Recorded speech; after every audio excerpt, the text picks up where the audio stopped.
to me, to do trade negotiations because we start from a very positive place. Now, the president is willing to call out things straight away, meaning India is very protectionist with tariffs.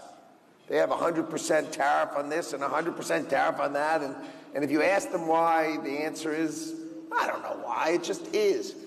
So I think the idea of really looking at those things, thinking about them, and bringing them down to a level that is reasonable and appropriate so we can be great trading partners with each other, I think is absolutely on the table, and it's not stressful.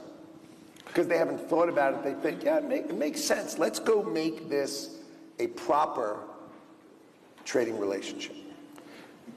Go into a little more granular detail on that. I mean, the July 9th deadline is all obviously fast approaching. What are you hoping to see out of India in terms of reciprocity, in terms of some of the agreements you're hoping the Indian side to move on?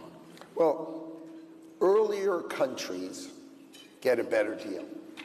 That's the way it is. So those who come in, July 4th to July 9th, there's just going to be a pile. Right? But those who are earlier, and I think India is trying hard to be one of the earlier countries, which I appreciate. But these kind of deals used to take 2 or 3 years, and we're trying to get them done in a month, which is, just not the ordinary DNA of trading relationships between countries.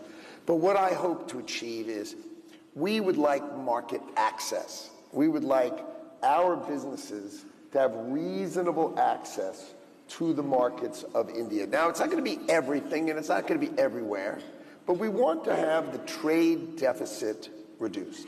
Now, in exchange for that, what India is going to want is they're going to want certain key markets that they're going to want to make sure that they have special access to the American marketplace.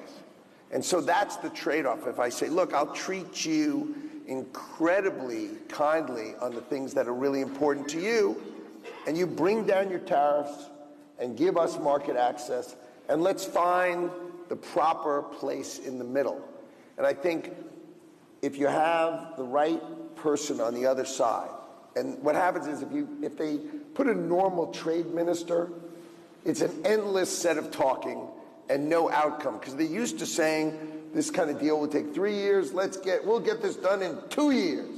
And that's not really fun for me. So the idea is when they put the right person, and India put the right person on the other side of the table, and we've managed, I think, to be in a very, very good place, and you should expect a deal between the United States and India in the not-too-distant future, because I think we found a place that really works for both countries.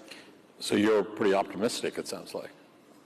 I would say very optimistic would be sort of the way it comes to mind. And can you speak a little bit from your background? I've known you for a long time.